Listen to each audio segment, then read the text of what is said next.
Hello and welcome to the 28th Annual Get Lit Festival. I'm Kate Peterson, Director of Get Lit Programs, a nonprofit organization housed within Eastern Washington University. Our program is responsible for Get Lit, Washington State's longest-running annual literary festival. We host dozens of free and low-cost readings, craft classes, panel discussions, a full book fair, and much more every April in downtown Spokane. This year, we're thrilled to be joined by Tessa Hulls, Willie Vlaughton, and Keitcha Kuipers, alongside 60 other talented writers from across our region and beyond. You can find a full schedule of all in-person and virtual events, along with information about all of our festival authors by visiting our website, getlitfestival.org. Now I'd like to welcome Student Assistant Adam Westerholm to introduce today's event. Thanks, Kate. We're here today for Authors of Alaska, a reading and conversation with 5 celebrated writers for whom the state has shaped and defined their work. From drawing upon dramatic natural environments to representing local communities across the country's largest state, these authors sketch portraits of a wild and wonderful Alaska in their writing.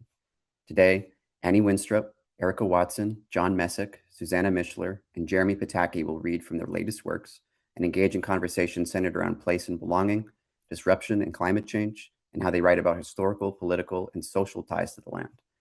Let's jump right in and introduce our first reader. Thanks, Adam. Our first reader is also the moderator of today's event, Jeremy Pataky. Jeremy is a poet, writer, and publisher. The author of Overwinter, his poetry and essays have appeared in Colorado Review, Black Warrior Review, the Southeast Review, Cirque, Camus, Iceflow, Chattermarks, and many others. He's contributed to Alaska Literary Field Guide, Art, Ecology, Poetry, and each trilogy volume of the water-based poetry anthologies edited by Yvonne Blomer and published by Porphyry Press, among others. Jeremy earned an MFA at the University of Montana and a BA at Western Washington University. He is founder and publisher of Porphyry Press, the most remote book publishing company in North America. He is a former executive director and was a founding board member of 49 Writers, a literary nonprofit in the 49th state.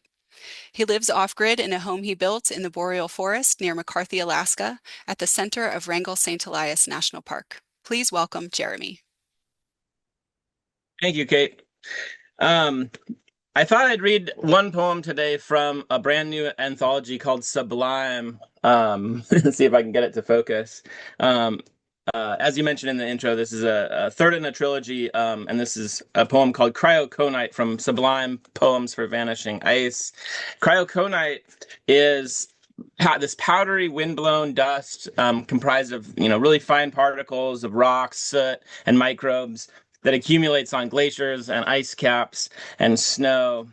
And on glacier ice, it causes melt to accelerate because it absorbs solar heat faster than the white ice would and forms these cylindrical holes called cryoconite holes, water-filled melt holes on glacial ice surfaces. Cryoconite. The ice recruited me with extraordinary water let go. Afterlife water, reincarnate water, contemporary prehistoric water, burbling the stress of sounds issuing from inside supple serpentine features. Greenstone against a blue sky brackets white ice. It does look rather dirty at times. I see each hole in its place, model wells, model post holes bored by black grit. They are only visible from straight above, from not so high.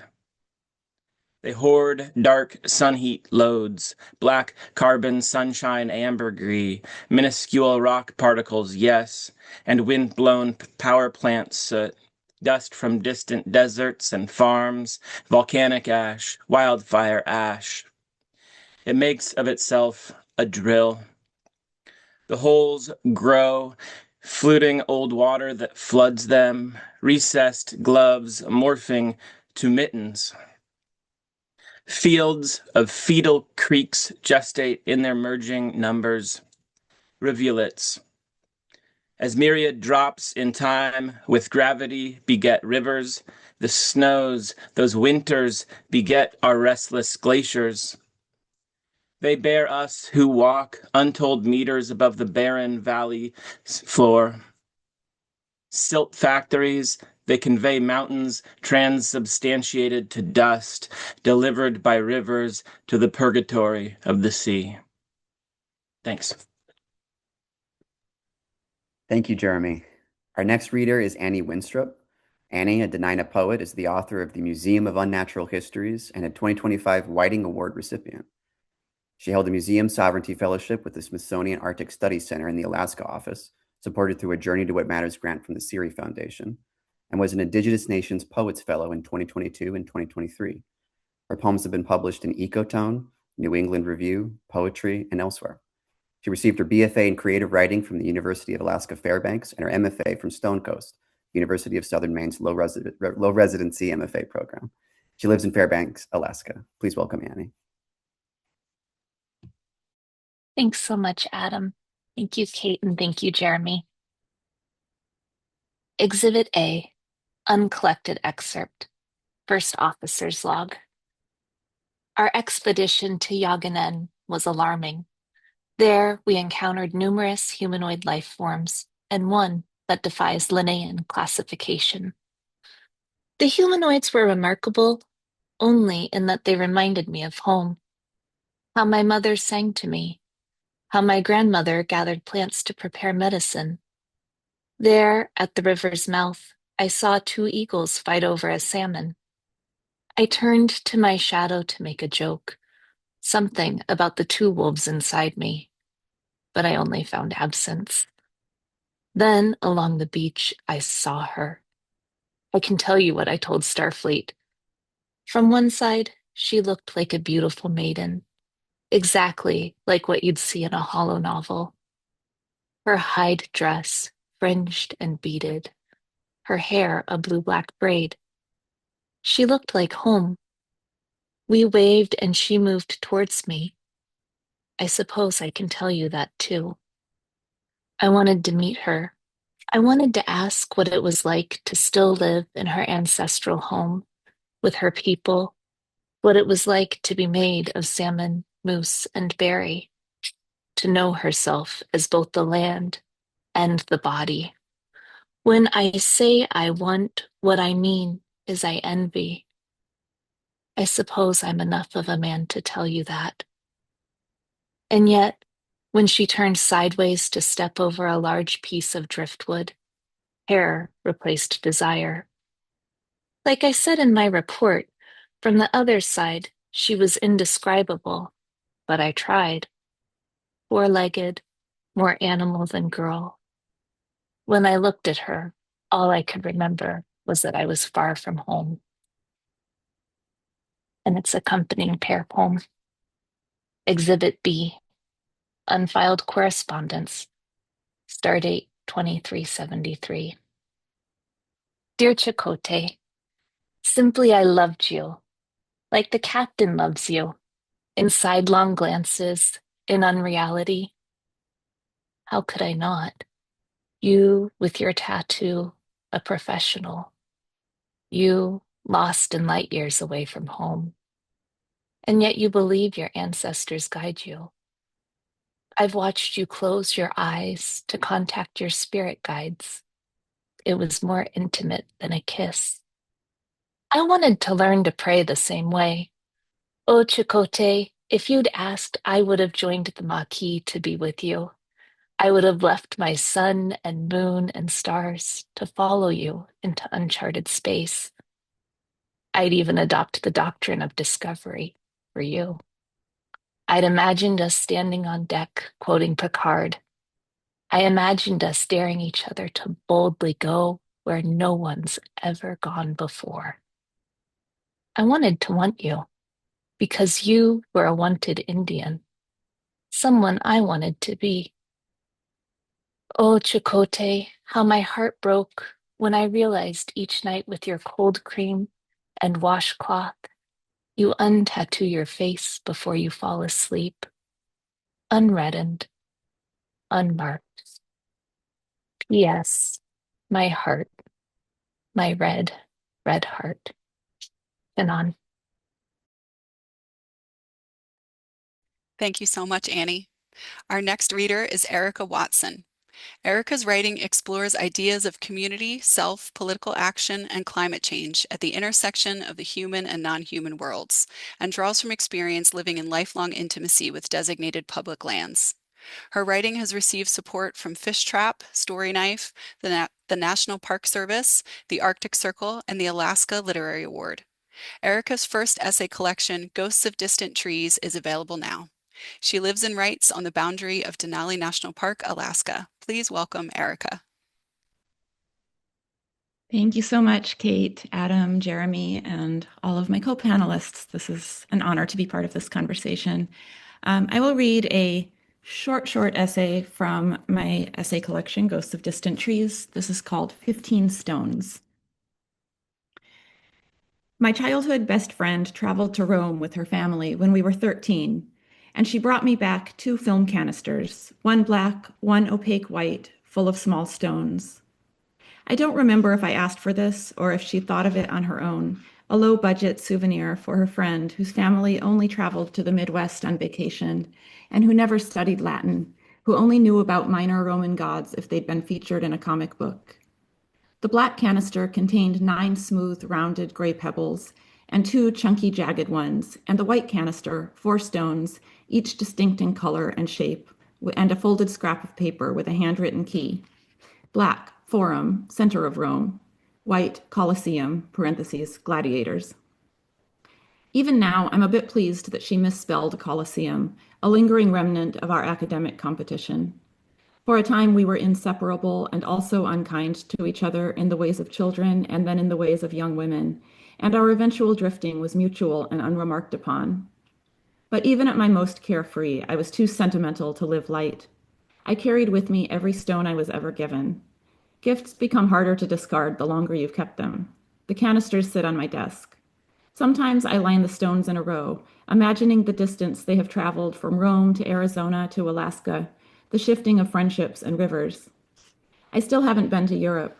I don't know if these stones I still hold were washed with the blood of enslaved fighters and then stepped on by generations of tourists, or if they were newly excavated from an ancient alluvial plain and transported and spread evenly across well-trodden landmarks when my friend picked them up.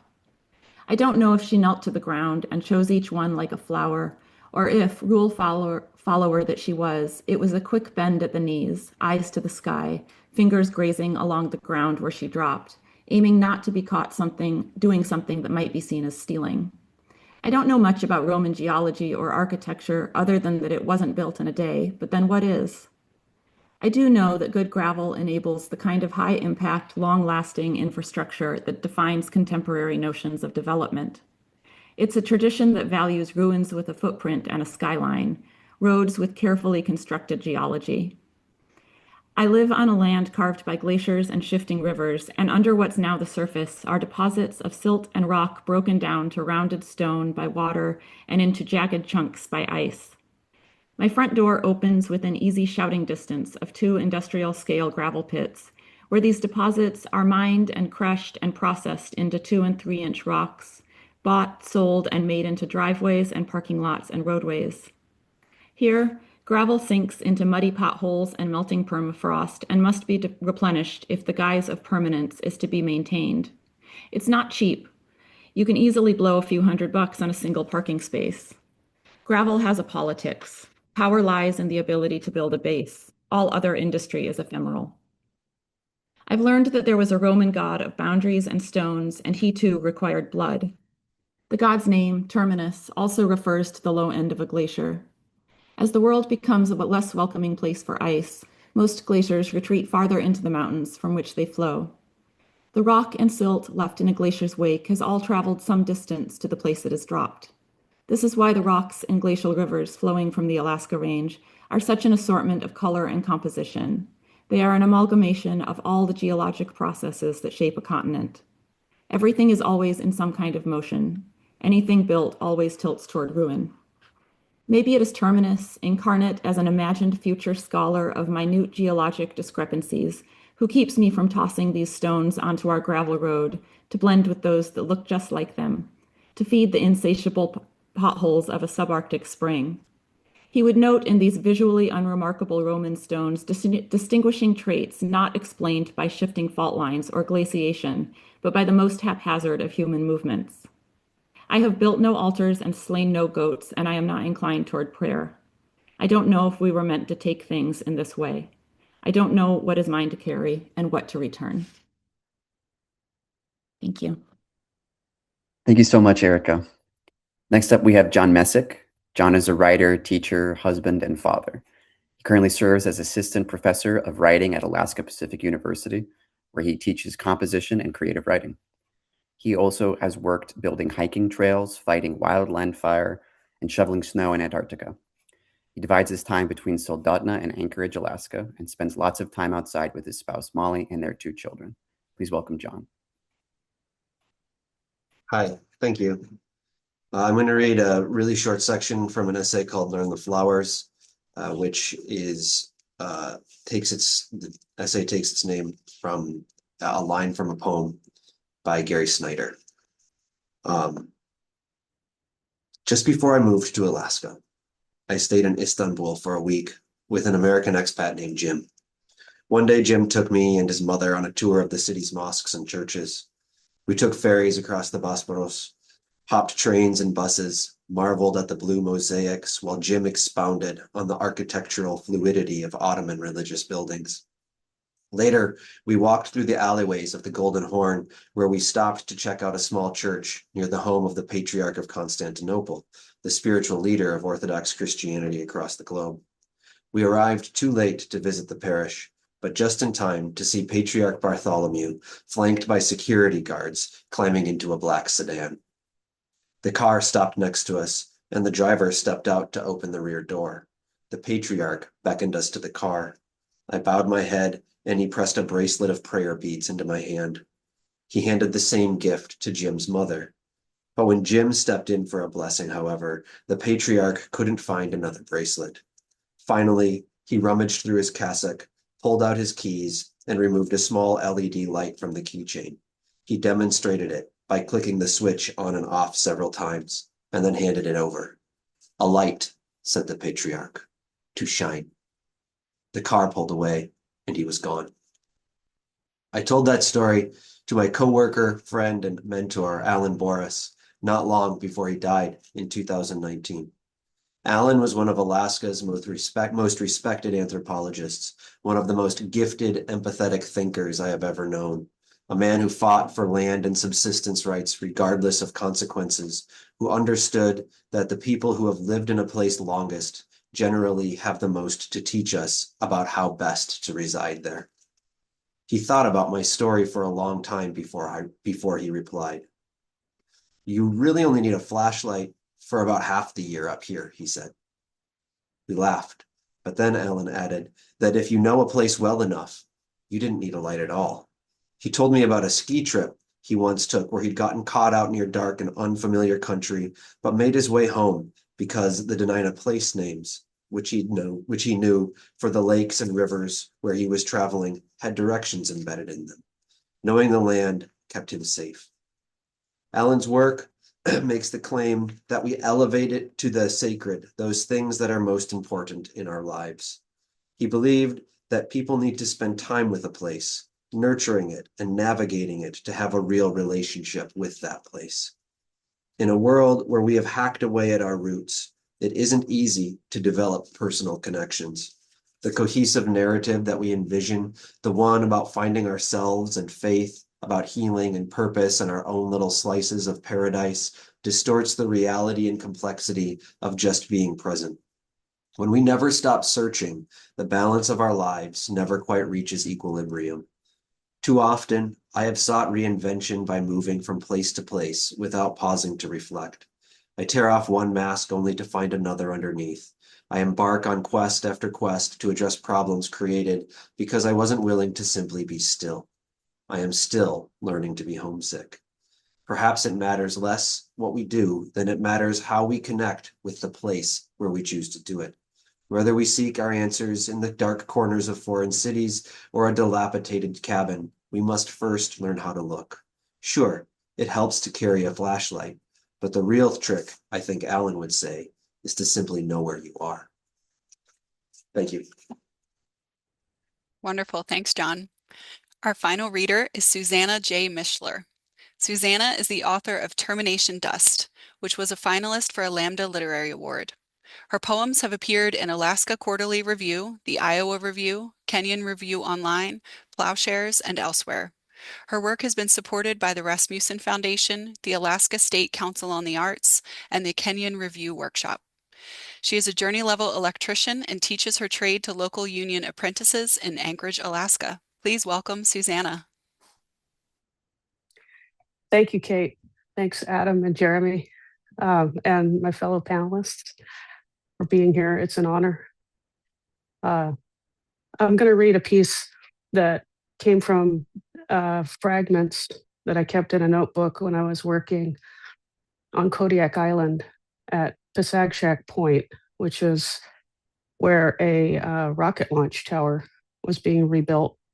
It was a real juxtaposition between human industry and beautiful natural presence. Kodiak Notebook. The islanders have 50 different words for wind, the joke goes. I work in darkness above a ceiling, balanced on joist edges. My headlamp bores a small well in the black. I keep stepping forward for balance, like riding a bicycle uphill. Paper covers rock. Question: why is coverage considered winning? 10 p.m. to 4 a.m. Night fills the crack underneath my door and open window. The moon rises and falls like a tethered boat. I wake up feeling like a bell that has been rung and rung. Something swings inside and hits me. 6:30 a.m. The words dynamo and vector account for 40% of my joy. The idea of power with intention.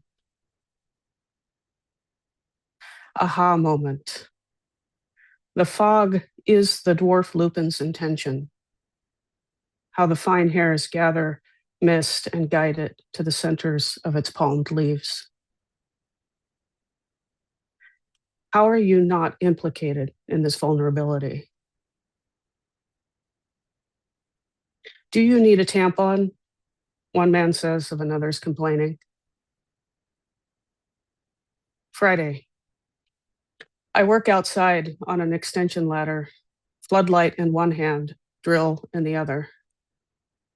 I lean close to the wall where the wind is slowest and try not to forget any essential hardware on the ground. The thing that rings a bell is called a tongue, right? Scissors cut paper. Duh. But what if paper covers scissors? 6:50 a.m. We walk to work in the gusts, one by one, heads bent and jackets guttering, like our bodies themselves hold and give way 100 times. Let us again pretend that life is a solid substance. When was the last time you found blood in your shorts? 7 a.m. Let us again pretend that some of you are not thoroughly miserable. 3 great windmills stand sentinel on a hill near the city. They are nearly always turning. From a distance, their movement looks slow. This is an illusion. I have to keep moving forward. Transducer, that's another good word. A device that receives a signal in the form of one type of energy and converts it to a signal in another form. From the Latin traducere, meaning expose or slander. 2 p.m. The air before a storm is ionized. It is charged and has voltage. Another word for voltage is potential, an unseen force. How a glass of water brings the whole oak table to submission beneath its foot. Wednesday. In the boiler room, I leverage pipes into conformity, fill a wall with lines at a calculated distance from one another. I balance forward, 1 foot on the bender, to both push and pull at the same time. If this seems like a contradiction, it is.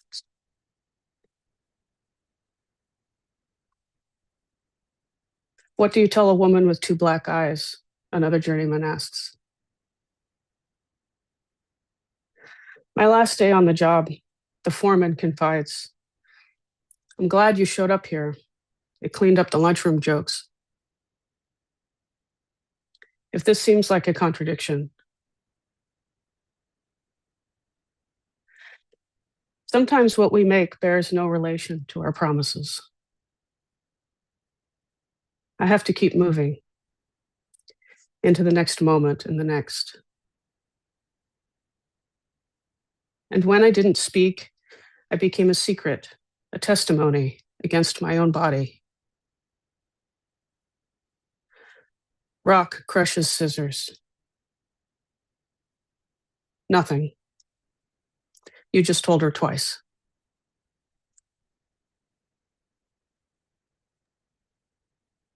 Thank you so much, Susanna. And thank you so much to everyone for sharing your work with us. We'll hand it over to Jeremy to get today's discussion started. Oh, those were great readings. Well, hello, everyone. Thank you for tuning in, and thank you so much to Kate and Mackenzie and Adam and everyone at the Get Lit Festival. I have had the chance in the past to participate at Get Lit in person and virtually, and I believe it's one of the best. Thank you for inviting us. Writers in Alaska have long surpassed colonial frontier tropes, garnering Guggenheims and Whiting Awards, writing bestsellers, receiving Pulitzers or being nominated for them, and National Book Award nominations. And despite its cliched reputation as the last frontier, Alaska has played leading roles across political, environmental, and cultural concerns on global levels. 1/5 of the United States in terms of area is Alaska, after all. This is a large and diverse subcontinent with great variety in climate, topography, ecotype, and culture, both in terms of the incredible, varied, and multiple indigenous ones alive here since time immemorial, and in terms of the diverse diasporic settler cultures found far and wide across the state. There is no simple, singular story that tells Alaska's story. And still, in the popular imagination, Alaska is often framed around myths of wilderness, isolation and remoteness, hardy individualism, lawlessness, abundance, especially when regarded from outside, that capital letter term some Alaskans use to name the remote from here, non-Alaska world out there, without meaning to reify in so doing one of those false binaries we writers must and do counter. To exist in Alaska for both settler and native writers is to encounter inherited or inflicted narratives, many regurgitated spins or extrapolations on older fantasies of the American West. Many of our greatest voices are impactful for their ability to nevertheless assert fresh relationship to complex literary, cultural, and familial lineages. So let's start by asking our panelists how they resist or address or even parody, as Claire Marie Stancic characterizes part of Annie Wenstrup's approach, those worn, problematic narratives. Annie, can we start with you? Sure. Thanks so much, Jeremy. I think that in the generative writing stage, it helps to set aside the idea of response and instead, right, to think about what I love about Alaska. Um, and, hopefully the reading and the research that I've done up until the point of writing um, seeps in, but keeping the focus on what, when I look at the geography of Alaska, what is it that I love? When I look at the relationships with people, what is it that I love? And having that as a guiding principle makes it easier in revision to start asking the harder questions, right? Whose voice is being privileged? What narrative is being privileged? Because usually that's a place of conflict for me, right? Is this knowledge that I'm taking because somebody in a position of authority has said this is the truth about this place that I'm writing about? Am I relying on knowledge that's been extracted, right? Has it been acquired through exploitive relationships? A lot of what people know about Alaska comes from settler narratives, comes from people who don't have a primary relationship with this place. And so are those the principles that are underlying the narrative, or are they in conflict with the story that I'm trying to tell?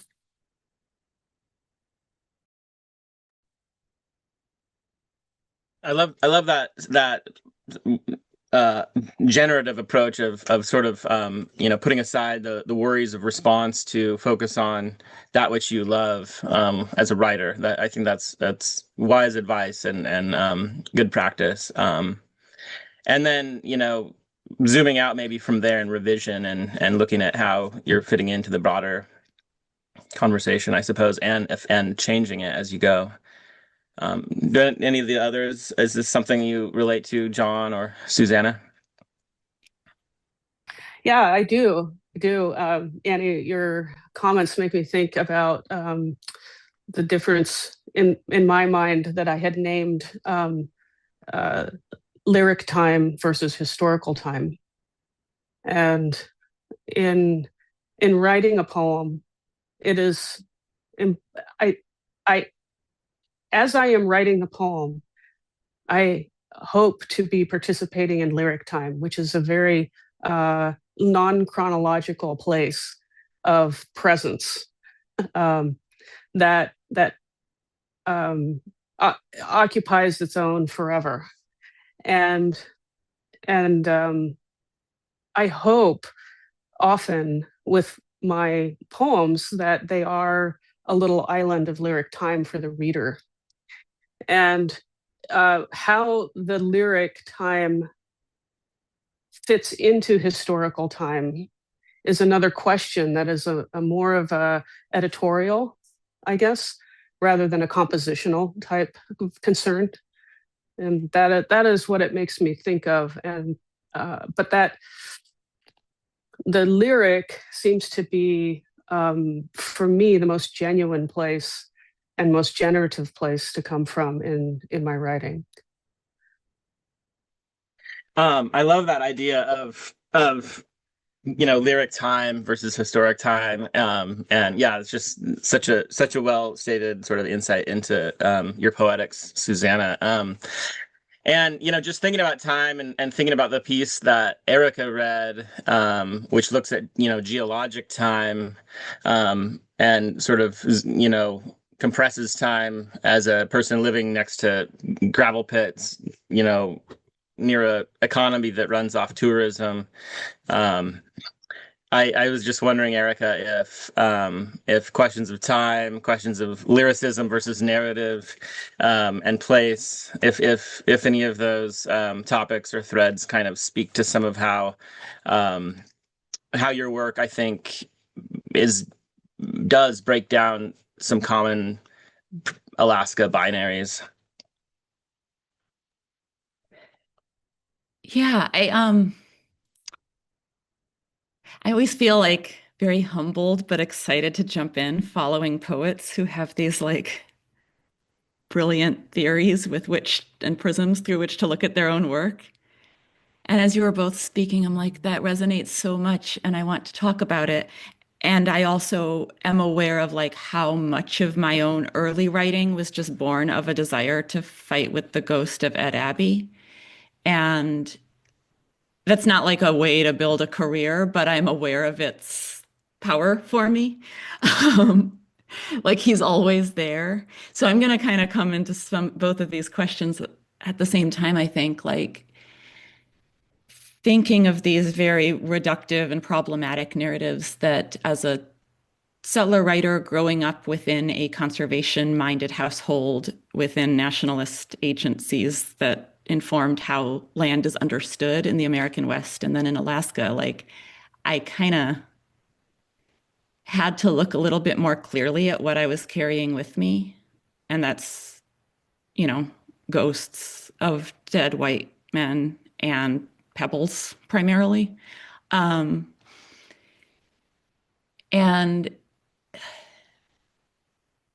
I think, you know, in a more like, in a very literal sense, you know, I'm primarily a prose writer. So like a big, some of these drafts really did come with just like the motivating question of like, why do I feel weird? And then just trying to write into why do I feel weird? And often that is because these narratives miss so much truth that Annie and Susanna and Jeremy, you all spoke to in these questions. And sometimes I don't have an answer, but I think just the awkwardness of living with something that you know is not fully examined, but you are still carrying feels really important and like a lifelong project. And in some ways, like coming back to this notion of binaries, you know, early on when we were thinking about binary narratives. I mean, I think binaries both, they always break down when looked at, like pretty much no matter what. And at the same time, like I wrote down, Susanna, your line, if this sounds like a contradiction, it is. Like there are also contradictions, and both of these things coexist. And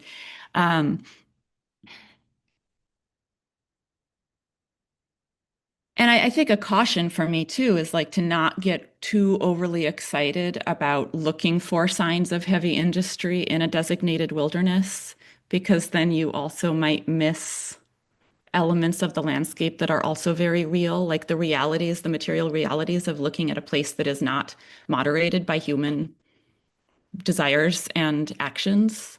But if you're looking so closely for like the remnants of a rusted can, and then that's all you see, and vice versa, I think like there can be a tendency to over amplify, like, oh, but there's this tiny little urban garden that is also real and, you know, allows for the natural world to thrive in a place that maybe is unexpected. So when I find myself like getting too caught up in both like deconstructing a binary or trying to work through it, just relying on description of like, these are the things that I see, these are the things that I'm touching, like therapy talk kind of, and then see what emerges from that. I feel like I kind of lost my train of thought there, but does that kind of get at it? I don't want to get into like wilderness politics too much at the moment, but yeah.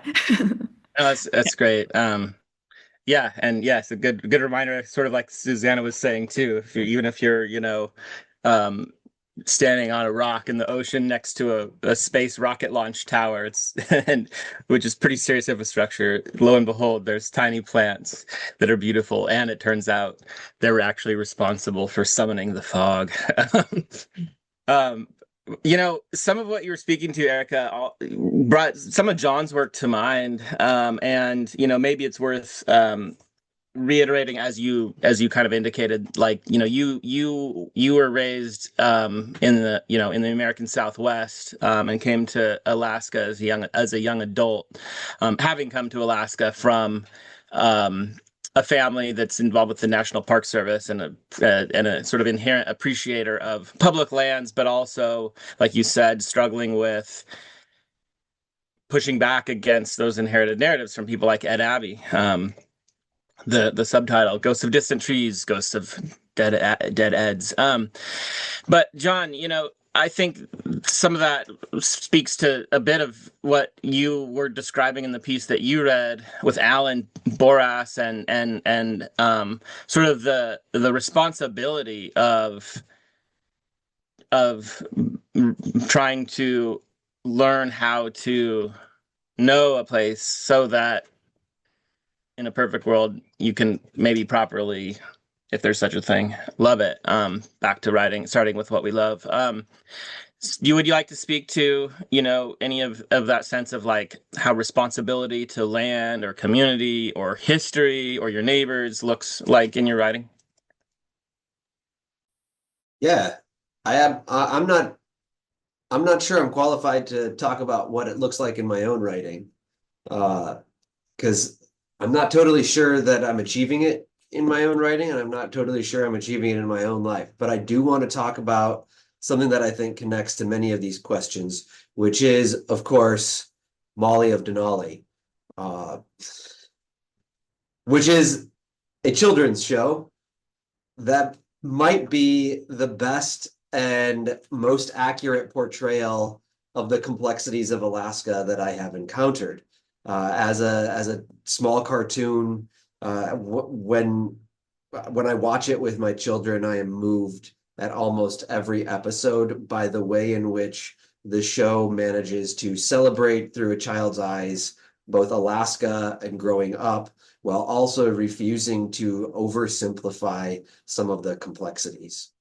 And then when I think about the show as a collaborative act of Alaskan creativity, it also blows me away, because when you look at the credits of that show, you have Princess Desiree Johnson, who created the show. You have Tlingit writers, you have biologists and anthropologists who are advising and co-writing these shows. You have episodes that are engaging a Filipino history that exists in Alaska. You have episodes that are engaging aspects of encountering landscape that look at wilderness, but do so through a lens that doesn't ever identify wilderness as other, but identifies it as a place that we participate in, where we go to get fish, where we go to hunt.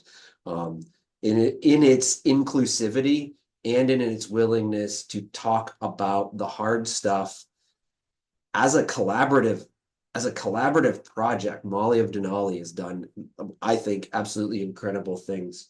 And I think for me, when I look at that outside of a children's show, what does that kind of relationship with land, community, history, how do we break down those binaries?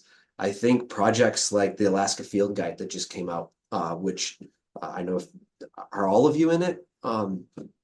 Amazing, that kind of collaborative, that's the one right there. That kind of collaborative experience of encountering the literature of a place, the creativity of a place. Yes, there it is. Everybody's got it sitting around. It does so much to bring a discussion about what Alaska is. When I look back at a lot of the anthologies going back to the 70s and 80s of Alaska, they're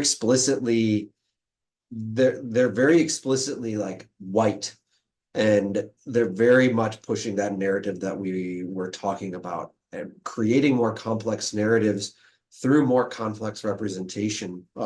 It's over 10 years ago now, but Building Fires in the Snow and the LGBT collection of fiction and poetry that was edited by Martha Moore and came out with, I think, Alaska Press, did another thing like that, where it took a collaborative approach. It offered a new and unique place.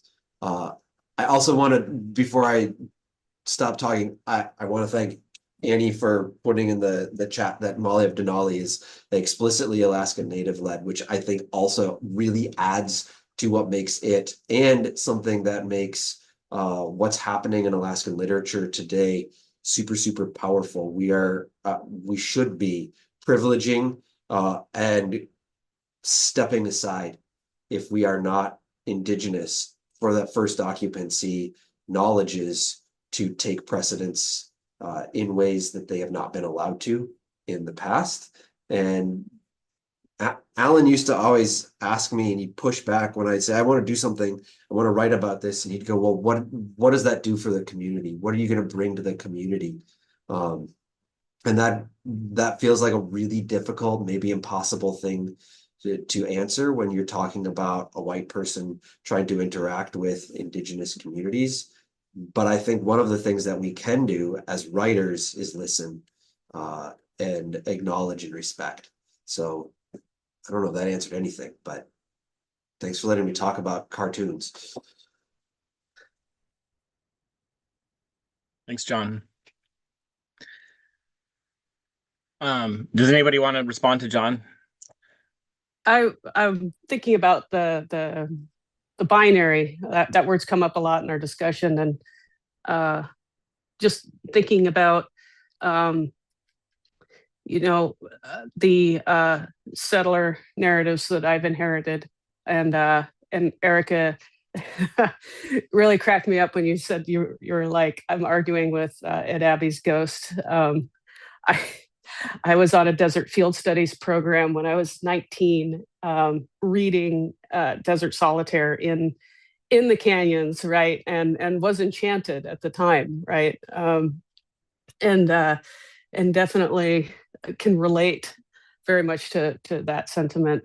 And if I think about the binaries that are being drawn, one of the primary settler narratives, binaries, I think, is this idea of separation from our environment, that we are somehow different from, and Abbey,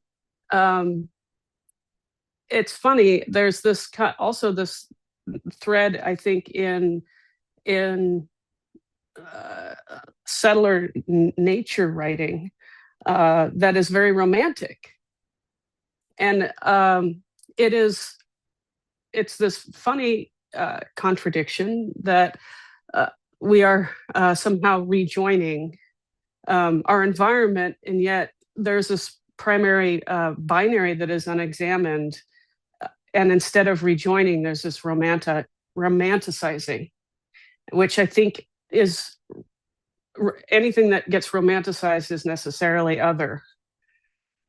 And so that first order separation of being reared with the idea that we are somehow separate and not expressions of our environment, not participants in, or that we're not animals somehow, right? One of the things to me that's most striking in Indigenous stories is the fluidity with which an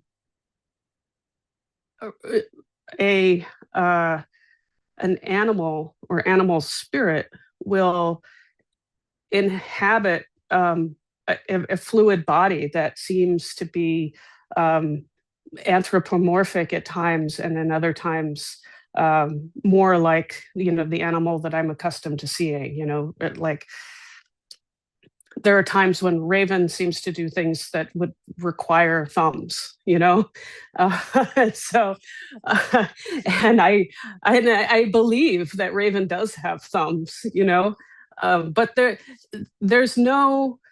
I think within Indigenous, in the context of those stories, in the Indigenous context, there is no contradiction in that.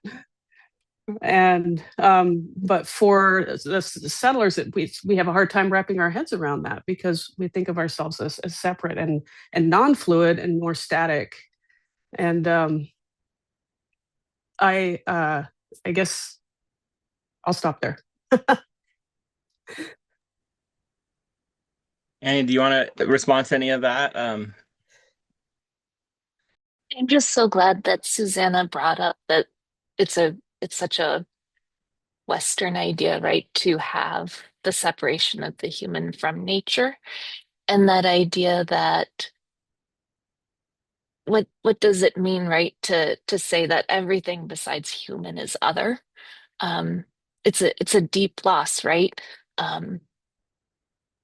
I think when we first started, I talked about what I love, right? And the idea is to love something, you have to be in relationship with it.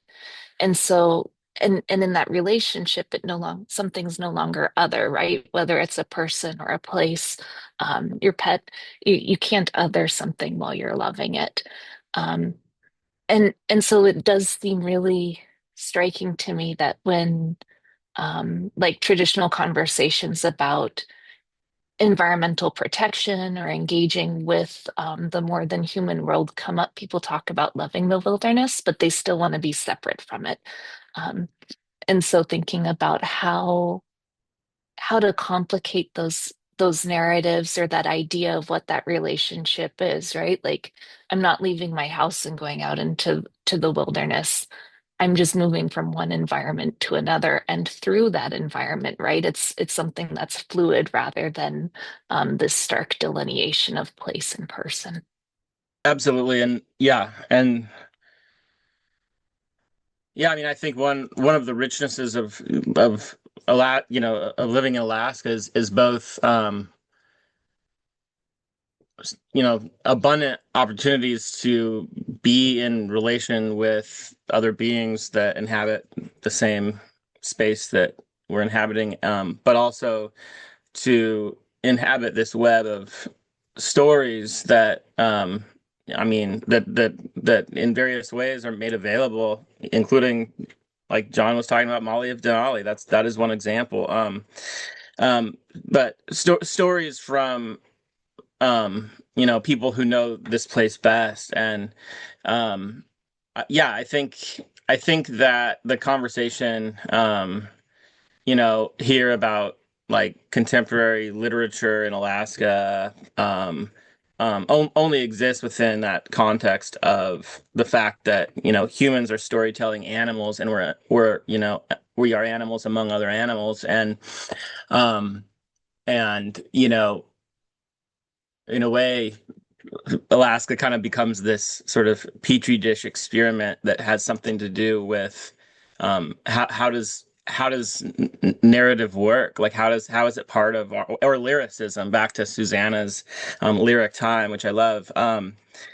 You know, Language is one of those things that is a tool that I think actually bridges that like um self-othering, artificial gap that we're kind of debunking about, us versus nature. And, that's partly what like Joan Kane writes about. We all read, Joan's essay, from the poems Country, Place, and Poetic Practice, a really wonderful anthology that is blurry, but everybody should read. And part of what she's writing about is that essential link between language and place, including across separation. But um, so how does that sort of like relationship to place shape both your identities as readers and writers and Alaskans? Does anybody want to continue with that?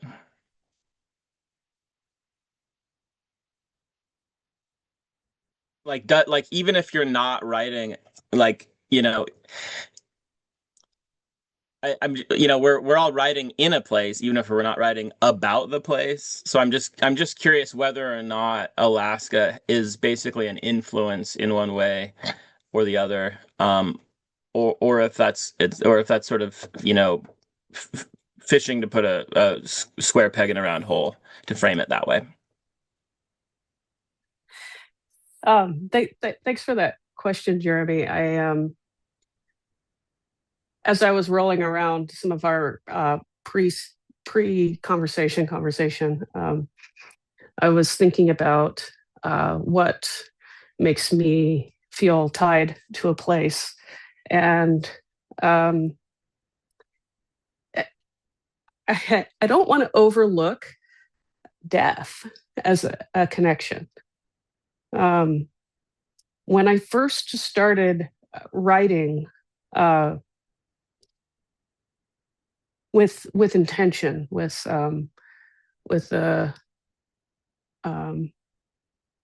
with a real like drive to go to the page. I was, I think, putting to words the experience of growing up in a house on 11 acres with boreal forest in and around our home, and knowing that my who would have been my older sister, she passed away when she was 2 years old, before I was born. Her ashes are spread in that forest, and so it really, her death and her becoming part of that place, because she was not buried in one particular place, but her ashes were scattered. She was the forest, right? She was the place, and they were pretty inseparable in my child mind, and so I do feel like death and speaks also to lineage, and I think in Termination Dust, I really am, in hindsight, exploring a lot of the ways in which death connects me to Alaska, and also the body becoming earth. I am not a religious person in terms of like Christianity or even Buddhism or Hinduism. I don't really ascribe to any particular organized faith, but I mean, if I call myself an atheist, then what do I have? But as far as explaining what happens after death, but becoming earth, becoming the environment, and so it does kind of keep me in that lyric place, so that is very of the body. So yeah, I guess those were some of my thoughts that I was turning around on that. Get there in a really similar way. And I love that you call it like that space of thinking lyric time. Because for me, I was thinking about it as recursive. This last fall, I had a series of conversations with a teacher here in Fairbanks, Kathleen Hildebrand, about the idea in Dena culture about the body going back to earth. And it made me, because she was talking about it from the context of her family when they go hunting. But for me, my family is originally from the Kenai area, so I was thinking about it as fishing, right? I drive down to Kenai with my family every summer. We do subsistence fishing, and Kathleen had talked about the death of family members in this really beautiful way that's not mine to share, but it changed how I thought about when I go fishing, right? Like that's where my family's from. The reason I can fish is because my relatives gave their bodies back to the earth, right? Like there is a material link between the type of renewal that happens in that place. And so, right, like some of my more immediate family members are complicated. And I don't have close relationships with all of them. And so it made me think about the possibility of encounter where when I'm fishing, and the fish is a manifestation of bodies returning to earth, there's the possibility of an encounter with a relative where my relationship isn't complicated, right? And where it is nourishing. But also this idea that because somebody in the past cared for place and cared for themselves too, right? There's the possibility for the present and that action stretching forward into the future. And so you have the past and present meeting now, but also the possibility of return. Um, and so just like when you spoke so beautifully about your sister and place, like it really resonated because I hadn't, right? Like that was a teaching that I'd encountered before, but it's not one that I had a chance to sit with until this fall.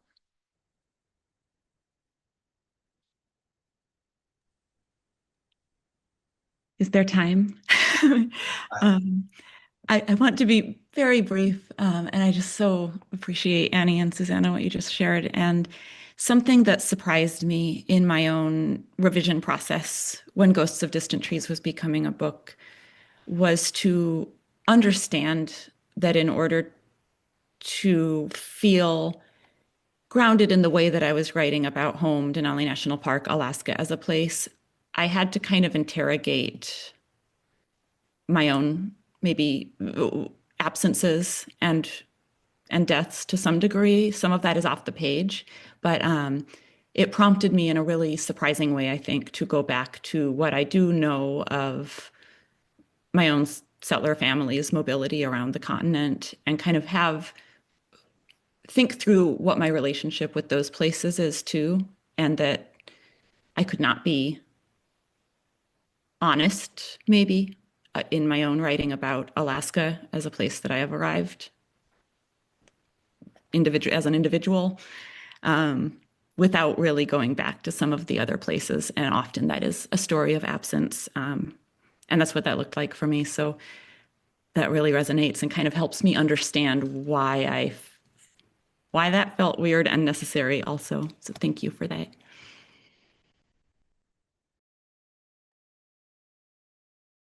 So I learned recently that the country of Slovakia, which is where my great-grandfather came from, is offering citizenship to people who can prove that they have going back 3 generations ancestors from Slovakia.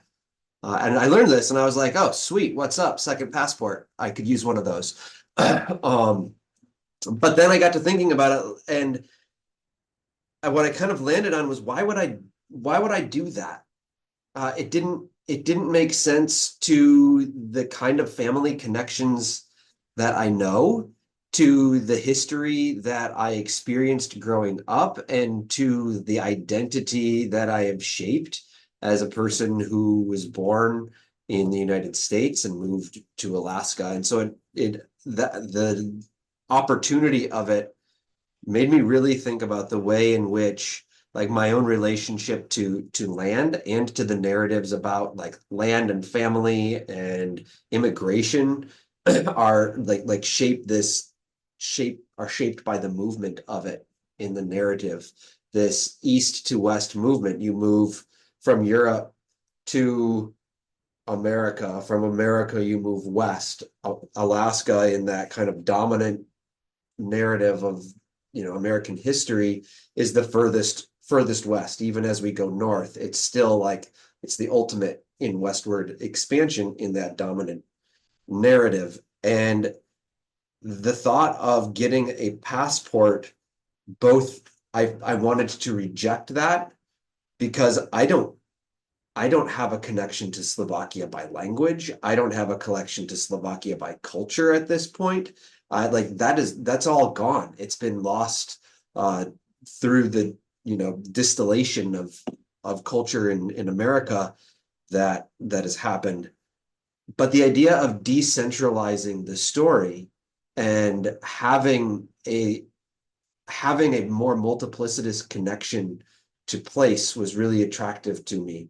Like the ability to break that, okay, we're moving to the frontier, we're moving to this landscape, and this idea of like having multiple places, multiple identities, multiple landscapes that exist in physical places and in the real it felt very powerful.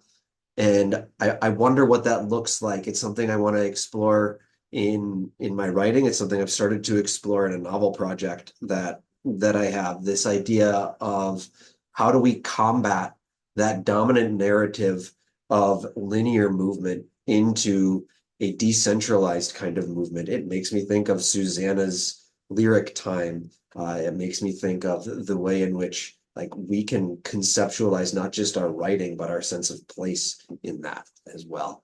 So thanks for letting me share that. Awesome, guys.